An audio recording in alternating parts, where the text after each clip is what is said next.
In this lesson, we're learning about all of our different editing tools over here so that we can edit our footage on our timelines in a very efficient way. That's the goal, is to make you efficient editors just like a pro would be.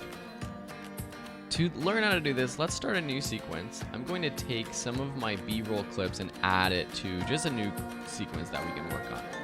I'm going to take this cruising down street MP4, just drag it onto a new sequence. Sometimes that pops up. It seems like it's asking you to add a completely new sequence. Just press cancel, and then it's already added this new sequence. So I'm just gonna call this B-roll edits. And I'm just going to take cruising down the street 2, drag it onto the end. Then let's just do working on the chair, and maybe one more, photo of Anthony and Larnie. So I'm just have all 4 of these clips back to back. The entire clips are on there. So let's go through our tools. First is the selection tool, and whenever you hover over any of these tools, you see the keyboard shortcut, V for selection. This is your most popular tool. It's what you're going to use to select, move around. Sometimes this modifies to a different tool. For example, when you hover over in between a panel, it changes, so you can change the panel size. When you hover on the side of a clip on your timeline, it changes to the trim edit tool.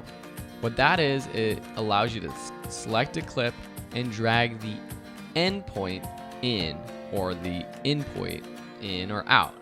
So now if we play through this, it gets cut off right there instead of going all the way to the end of the clip and cutting to that next shot. So just using the selection tool and the trim edits, you are able to edit these clips down. And one thing you can see when I actually am making that edit, when I have this selected and I drag in or out, you can see up in the program monitor, you can see where I am about to edit in or out. So say I want to edit before he gets to that truck. See right here? Maybe I want to edit the end right there. So now if I play through this, it goes and cuts right there before he rolls past that truck. There's different ways to get it to be at that point though. So let me just extend these sides. I'm going to skip over to this razor blade tool. Think of it as a razor where you can cut your clips up. So I can just cut around and it cuts the clips into different pieces. I'm going to undo that, just pressing Command Z on my keyboard, Control Z if you're on a PC. If I want to cut specifically at this frame right before he gets to the truck, I can take my razor blade tool and just trim right there. So now we have an edit right at that spot. I can go back to my selection tool, just pressing V on my keyboard, select this second part where he's going behind that truck, and delete it just by pressing delete on my keyboard on a Mac or backspace on a PC. Say I want to cut right there, but then go directly into this clip right here, which hasn't been color corrected, to about this point. I can take my razor blade tool again, trim right there, take my selection tool, select this first part, delete it. Then I can select all of these clips or just this single clip and drag them over to the left to where they meet. You'll notice that a lot of the things I'm doing, it seems like there's like a magnetic touch. As soon as you get over to the left, it snaps into place.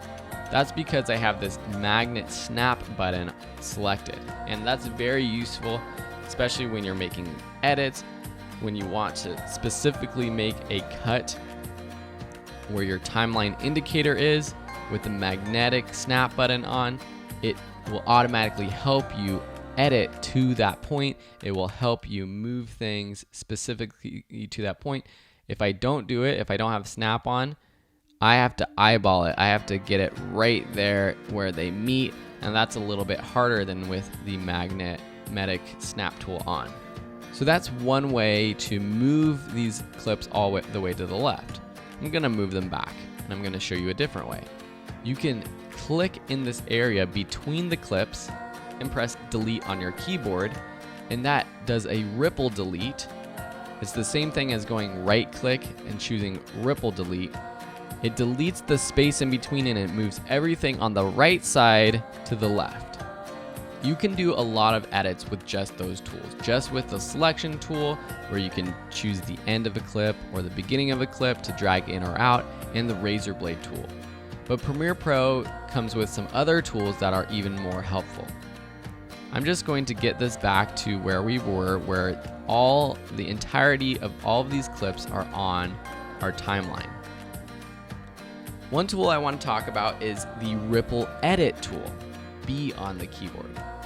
See what happens when I select that tool and I hover over the edge of a clip? When I'm not hovering over the edge of a clip, it doesn't look like it can do anything. It's not going to let me select anything. But if I hover over the edge of the clip, and I drag to the left, see what happens when I let go? All of the clips on the right automatically jump to the left. So it automatically does that ripple delete of that space that was between, where before we had to delete it ourselves. This is just a one-step process. Same if we go to this next shot and we drag in to the point where we want, it's going to edit to that point and make all these clips jump over to the left. Let me show you what happens if we were to do that same thing without the Ripple Edit tool. So I just undid that, take my selection tool, drag in, there's that space right there. But with the Ripple Edit tool, it automatically will jump all these clips to the right over to the left. So now we have this edit right here to here. Got it? And this clip is not color corrected. You might be thinking, wow, why does that clip look so bad? We're going to learn how to color correct this footage in a future lesson. It's because we shot basically raw footage. That's what that LUT, that LUT file is all about. We'll learn about that during color correction. So that's the Ripple Edit tool. A quick way to get to the Ripple Edit tool, let me just zoom in a little bit further on my keyboard, is when we are hovering over our timeline with our selection tool, just press Command on your keyboard or Control if you're on a PC. See what happens now with Command selected? My selection tool becomes the Ripple Edit tool, that yellow tool. And when I select and drag in, it acts as the Ripple Edit tool. You'll notice when I have commands, I'm still pressing Command. There's this other tool. This is the Rolling Edit tool. It's red, it has 4 arrows. What this does, it will move this cut point to the right or left, and it will edit the left or right sides. So see what happens when I click this with the Rolling Edit tool and drag to the left? This first clip becomes shorter, and the second clip became longer. We could do that ourselves just with the selection tool by clicking with the Trim Edit tool and then clicking the second one and dragging it to meet it. But the same thing happens when we use the Rolling Edit tool, drag to the left, or when we have our selection tool selected and we press Command on our keyboard and we go in between when we see the red Rolling Edit tool highlighted and drag. There are 2 more tools that I want to go over really quickly, the Slip tool and the Slide tool.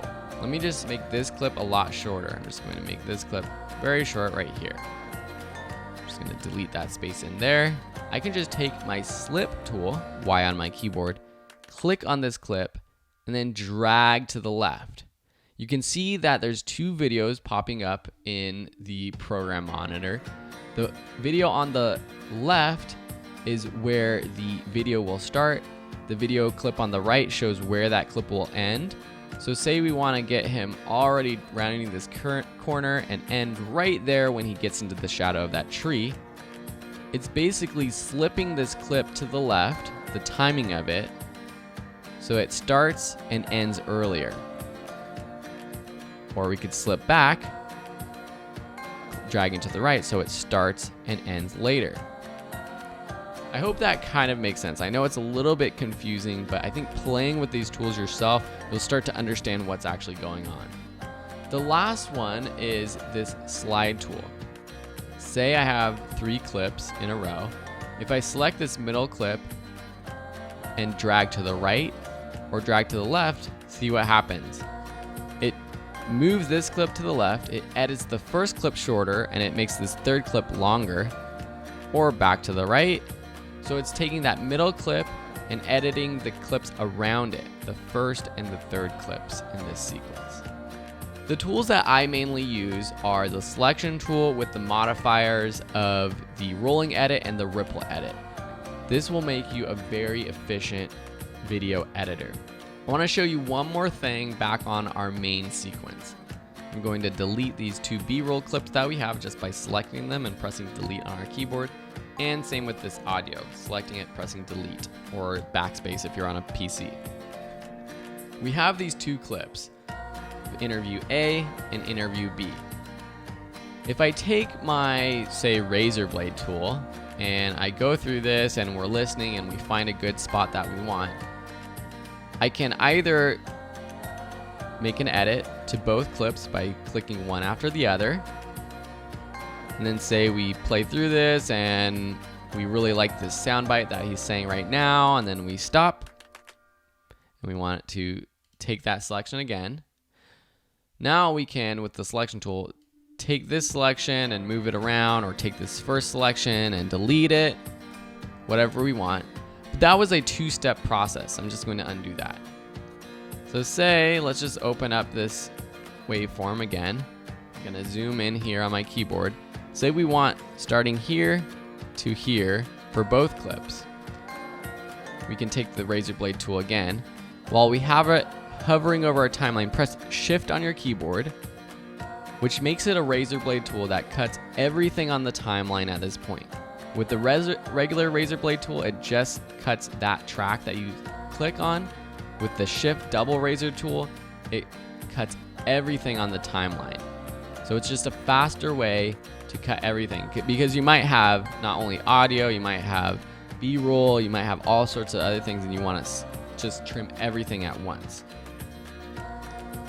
Another way to do this, there's always another way, so I hope you're sticking with me because this is really important. For this audio track, what we're going to do is we're actually just going to delete the B camera audio. So to select just the B camera audio versus the video, you have to option click the audio, alt click if you're on a PC. See, if you just click one or the other, it selects both the audio and the video. So if you press delete, it will delete both the audio and the video. But if we just want to get rid of this audio A, what we can do is press option, click, and it just selects the audio track, whatever clip we select, and then delete it.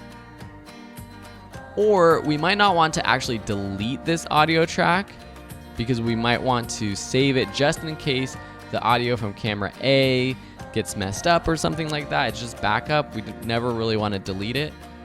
We can just right click, and you'll see again what I did. I actually just right clicked and it selected both the audio and video. What I'm going to have to do is option right click and then check enable. What enable does is similar to what this toggle track on and off button does, but instead of turning on and off an entire track, it turns off just a single clip. So now the audio from camera B is off if we play through this, but it's still there in case we need to enable it later on. It's time to play a little bit around with this edit. What I want you to do before we start the next part of the project is go through this interview and find the parts that you want to save for your video. So this interview clip is 7 minutes long or so. The final project for this course is to have a 1 minute long video. And I know a minute might or might not sound long to you. A minute video for a lot of people is long nowadays, but when you have an interview like this, it is hard to kind of pick and choose the points that you want to edit. So go through the interview using the editing tools, make your selections, and cut it down to just 1 minute. So by the next lesson, you and I will have a sequence that just has 1 minute worth of video with both interview camera A and B interview audio A on and interview audio B off. And it's just going to look like a sequence like this, but it's going to have a bunch of edits, and it's going to be a minute long. Now in the next lesson, I'm going to jump ahead to adding B-roll and making a good sequence. But at the very end of this course, I'm going to put together a bunch of the longer lessons, including one where I walk through my entire editing process for finding the right audio clips for this interview. This is 7 minutes long. Anthony talks about a lot of different things, and it's interesting to see perhaps what you are going to create, what I want to create, what I think is important, what you think is important, or maybe it's not the most important thing, but just what you think would be interesting for a minute-long piece. So if you want to see me edit this entire interview clip down to 1 minute, there will be a lesson later on in the course. I just am explaining that I don't want to put it in the very next lesson because some people might want to just do it themselves and jump onto the next lesson where we'll learn a little bit more. So anyways, I've talked about this long enough. Enjoy that lesson if you want, and we'll see you in the next lesson when we start adding more B-roll to our footage.